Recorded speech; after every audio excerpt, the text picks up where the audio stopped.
አሰላሙ አለይኩም ወራህመቱላሂ ወበረካቱሁ። ወድና የተከበራችሁ ውድ ቤተሰቦች እንዴት ናችሁ? ሰላም ናችሁ ወይ? ሰላማችሁ ይብዛ በያላችሁበት በዓለም ዳርቻ እያልኩ ዛሬም እንደተለመደ በሌላ ቪዲዮ ከቼች ብያለሁ። ለዚህ ቤት አዲስ ከሆናችሁ ሼር፣ ላይክ እያደረጋችሁ ቤተሰብ በመሆን ሁሌ የሚለቀው ቪዲዮ እንደደረሳችሁ አድርጉ። ክርስቲያን ወገኖቼ ሰላም ብያለሁ። እናት ሀገራችንን ኢትዮጵያ ሰላምን፣ ፍቅርን፣ አንድነቷን ያብዛልኝ እያልኩ መጥቻለሁ። ፈታ ዘና እያላችሁ ጨረቃዋንም እያያችሁ ማለት ነው። ዛሬ እንደተለመደ በሐረግ ድራማ ክፍል 102 ደስተዋሉ ማለት ነው። ግን በ102 ክፍል በጣም ኤፍራታ ወደ ቤተ ክርስቲያን እንደሄደ ሰው ሆነ ጉሊት ለመውጣት፣ ያፌትም ደግሞ ያው እሷ ወደዛ ወጣ እናቷን እንደምታገኝ አያውቅም። ያው እሷ እንደዚህ ሆነ ነው ወጣ እናቷን ለማየት ወደ ጉሊት።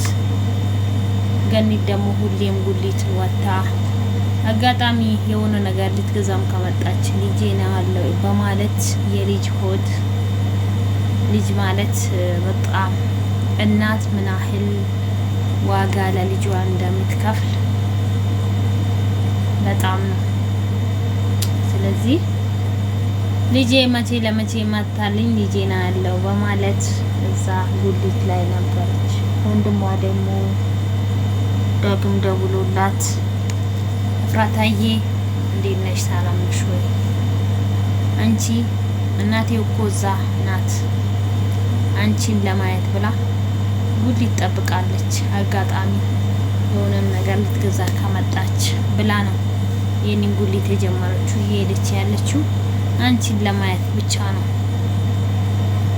ይላታል ማለት ነው። አይ እንደዚህ ታማብኝ እንዴት መጣች? እንዴት እኔ ካልሆነ እኔ እመጣለሁ እንጂ እንዴት ነው የመጣችው ወደ ጉሊት? እኔ እንደዚህ ባማመችው እንዳትወጣ አላልኩም ነበር ማለት ነው ስትል ምን ላድርግ የእናት ሆድ ሆኖባታል። አልሰማ አለችም ብያለችኝ እኮ እናት ሆድ ሆኖባት እምቢ አለችኝ አልሰማ አለችኝ ይላታል ማለት ነው። ስላት በቃ እኔ አሁን የፊትም ቤት ላይ የለም። አሁን ላይ ቤተ ክርስቲያን እንደሚሄድ ሰው ምናልባት ቢመጣ ቤተ ክርስቲያን እንደሚሄድ ሰው ሆኜ እመጣለሁ። እዛ ቤት እስከ ቤት ድረስ እመጣለሁ ለባብሼ ልብሴን። እሱ ምናልባት ሳልመጣ ቢመጣብኝም ቤተ ክርስቲያን ላይ እንደሄድ ሰው ሆኜ ቤቴን እገባለሁ ብላ ሽቅጥቅጥ ብላ ሽንቅጥ ብላ ለብሳ ታመራለች ማለት ነው ወደ እናቷ። ይህንን ስትሰማ ገኒት አልቻለችም። ቤቷን ሽብርቅ ሸብረቅርቅ እያለች ልጇን መምጣቷን ልጇ እየመጣች ማለትን በመስማት በደስታ ፍንድቅ ብላ ቤቷን በማጽዳት ምግብ በመስራት ልጄን ለማግኘት ማለት ነው ስንቅ እያለች ነበረ። ግን እሷ ያው እንደ ጉሊት ላይ ነው ጠብቄ ሁሌም የሚያየው ብላ ነበር። ቤት ወደ እስከ ቤት ድረስ እንደምትመጣ ዳግምና ኤፍራታና የተነጋገሩ እንጂ እሷ ብዙም አታውቅም። ቤዛም ዘሞ በዚህን ሰዓት ያሳለፈችው ሁሉ ነገር አስታውሳ ቁጭት ላይ ናት። በጣም ቁጭት ላይ ናት። ሁሌም ቆጨታል። አንዳንዴ የምነግራችሁ ነገር ተወዳጅ የሆነው ሐረግ ድራማ ማለት ነው። አንዳንዴ የምነግራችሁ ነገር ማለት ነው እኛ እነሱ አሁን ድራማ ነው የሚሰሩት ማለት ነው። አንዳንዴ ህልናችን የሚወቅስ ነገር አንድን ሰው ወይ በህልህም ሊሆን ይችላል ወይ ብድር ለመመለስም እንደሱ እሱ እንደዚህ እንዳረገኙ እኔ ማረጋለሁ የማለትም ውስጥ ካለብን ማለት ነው የእውነት በጣም ዋጋ ያስከፍለናል። ውስጣችን ሰላም የማያገኘው ነገር ማድረጋችን እኔ እንጃ ውስጥ ያልተቀበለውን ነገር ራስን ሰላም የሚያሳጣ ነገር ከማድረግ ብንቆጠብ የተሻለ ነው ብዬ ነው ማስበው ማለት ነው። ምክንያቱም ራስን የሚጎዳ ነገር ማድረግ በጣም ነው ውስጥ ሊነካል። ሁሌ ህሊናችሁ ይወቅሳል ማለት ነው። ሰው ሳይወቅስ ህሊናችሁ ይወቅሳል ማለት ነው። ግን ህሊናችሁ እረፍት የሚያደርግ ነገር ማድረጋችሁ ለራሳችሁ ጥሩ ነው። ሁሌም ህሊናችሁ እረፍት ያገኛል ማለት ነው። እነሱ ድራማ ቢሰሩ ማለት ነው። ያፌትም እነ ቤዛ እንትንም ማለት ነው። እነሱ የሚሰሩት ስራ ያው ሉሊትም ወዲያ ድራማ ነው። ግን መጥፎ ነገር የሚሰሩት ብዙ ነገሮችን ያስከትታል ማለት ነው። ለሰው ልጅ መልካም ማሰብ ምን ያህል ጥሩ እንደሆነ፣ ለሰው ልጅ ደግሞ መጥፎ ማሰብ ምን ያህል መጥፎ እንደሆነ ነው የሚገልጸው ማለት ነው። የእውነት ያፌት ምን ያህል ጥላቻ እንዳለበት ምን ያህል ጨካኝ እንደሆነ ነው የሚገልጸው ማለት ነው። እንደዚህም ደግሞ ናታን ደግሞ እንደዚህም ደግሞ አዛኝ ሩህሩ እንደሆነ ሄዋ እንደሆነ ማንም ሰው መጥቶ ይሄን ካለ ይመስለዋል፣ ሁሉንም ያምናል እላችኋለሁ። ግን ሰውን አብዝታችሁ አትመኑ ማለት ነው። ከፍቷል ዘመኑ፣ ሰው አትመኑ የሚባል ሙዚቃ አለ አይደል? ስለዚህ ሰው የሚታመን ሰዓት ጊዜው ድሮ ነበረ። በዚህ ሰዓት ሰው የሚታመን ጊዜ የለም። ሰው በሚታመን ሰዓት የለም እላችኋለሁ ቤተሰቦች። ምክንያቱም ዛሬ ለአንድ ነገር የተናገራችሁ ለአንዱ ይሄዳል፣ ይተላለፋል። በዛ ላይ በጣም ብዙ ነገራቶች ያደርሳል ማለት ነው። የእውነት ብዙ ነገር ትዳረሳላችሁ። አብዝቶ ማመን ማለት ነው። በዚህ ሰዓት ሄውነት ማለት ነው። አሁን ወደ ናታ የመጣሁት ሄዋ ነው። ብዙ ነገሮች በኤፍራታም የተነሳ ብዙ ነገሮችን እየደረሰበት ይገኛል ማለት ነው። ኤፍራታም ደግሞ ናታን በመውለዷ በማግባቷ ያፌትን የማትፈልገውን ነው እንደምሳሌ የማትፈልገው ትዳር ውስጥ ነው የገባችው ማለት ነው። ሳትፈልገው በግድ ማለት ያ ምንድነው ለምትወዱት ሰው ዋጋ ስለሚከፈል ለእንትን ብላ ነው ዋጋ የከፈለችው ማለት ነው። ዋጋ የከፈለችው ማለት ነው። ስለዚህ ያፌትን ያገባችው ለናታ ብላ ነው። ናታ ያው ያፌት ያው የውሸት ቪዲዮ አሳይቷት ሰው ገድሏል፣ ይሄን ነገር አስገርጋለሁ፣ ይሄን ነገር አድርጋለሁ፣ ይሄን ነገር ካላደረግሽው ብሏት ውሸት ማለት ነው። የውሸት ቪዲዮ ቀርጾ አንድ ቀን ሰክሮ ምናምን አብሮ እንትን ካሉ ጊዜ በቃ አስክሮ ነው እንደዚህ ያደረገው ማለት ነው። ያ ምንድነው የሰው ጥላቻ ማለት ነው።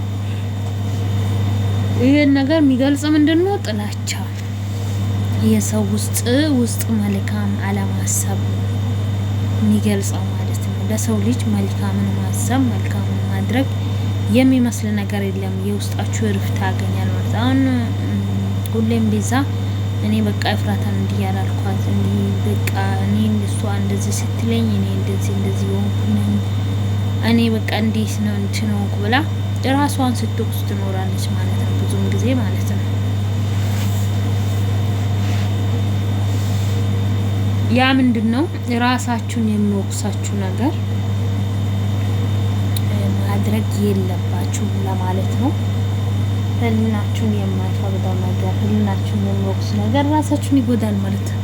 ሁሌም ህሊናችሁን በቃ እየወቀሳችሁ ራሳችሁን እየጎዳችሁ ማለት ነው። በቃ ራሳችሁን ወደ ገደል እያስገባችሁ ማለት ነው። ምክንያቱም ህሊናችሁ አይሰጣችሁም ማንም ነገር ማለት ነው። ግን ህሊናችሁ ደስተኛ የሚሆነው ነገር ለጊዜ ቢከፋም ማለት ነው ህይወት እንትነት በጣም ይከፋል። በጣም ብዙ ነገሮችን ያስከትላል። ግን አላህ ሱብሓነሁ ወተዓላ መልካምነትን ስለሚወድ መልካምን ያደረጋችሁ ነገር፣ መልካምን ያሰባችሁት፣ መልካምን ያቀዳችሁት ሁሉም አላህ ሱብሓነሁ ወተዓላ ሀሳባችሁን አላማችሁን ያሳካል ማለት ነው። የእውነቴን ነው የምላችሁ። እኛ ወደ አላህ ከተመለስ ዱዓ ካደረግን ማይስተካከል ነገር ምንም ነገር የለም ማለት ነው። ሁሉ ነገር ይስተካከላል ኢንሻአላህ ቢዝኒላህ ማለት ነው። ማይስተካከል ነገር ምንም የለም እላችኋለሁ። ኡሙ ራህሚን ሼር ላይክ ያረጋችሁ ቤተሰብ በመሆንም አበረታቷት። እንደምታዩት ኡሙ ራህሚ ገና ህፃን ናት፣ ገና ታዳጊ ሆነ ቁጭ ብላለች ማለት ነው። እናንተችሁ ደግሞ ማሳደግ አለባችሁ። እድግ እድግ አርጓት ማለት ነው። እድግ እድግ ብድግ ብድግ ብድግ አርጓት እላችኋለሁ ቤተሰብ። ብቻ ይህን ይመስላል ዛሬ ይዤ ያላችሁ የመጣሁት። ሼርና ላይክ እያረጋችሁ ነው አበረታቱን። እስከ ዛሬ ደግሞ አብራችሁን የምትቆዩትን ከልብ ነው ማመሰግናችሁ። ከልብ ምስጋና የራቃ ነው። አሁንም ደግሞ ከጎን ይሁኑ። አላህ ከጎናችሁ ይሁን። አላህ ከጎናችሁ ይሁን። ምክንያቱም አላህ ሱብሓነሁ ወተዓላ ያቀድነውን ያሰበውን የሚያሳካ አላህ ነው። እኛ ብቻ ወደ እሱ ተመልሰን ዱዓ ማድረግ ብቻ ነው እላችኋለሁ። እና እናታችሁ ሼር እና ላይክ እያረጋችሁ የኔሞ እስኪ ዋንኬ ያስገቡኝ ማለት ነው። ዋንኬ ሊገባ ትንሽ እየቀራኝ ነው። አሁን ቢያንስ ትንሽ ነው የቀራኝ እና ላይክ ሼር እያረጋችሁ አበረታቱኝ እላችኋለሁ ቤተሰቦቼ። የምወዳችሁ የማከብራችሁ ማለት ነው። እና አሪፍ ነው ግን ብዙ ጊዜ የሚናየው ነገር የምንሰማው ነገር ሚዲያ ላይ ያስጠላል ማለት ነው።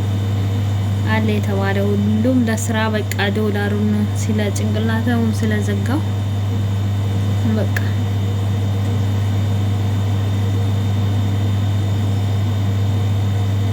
እና እላችኋለሁ ቤተሰቦቼ ሰላማችሁን ደግሞ ያብዛልኝ። አላህ ይጠብቃችሁ። እናት ሀገራችንን ኢትዮጵያን ሰላምን፣ ፍቅርን፣ አንድነትን ያብዛልን ይላለው ቤተሰቦቼ። ምክንያቱም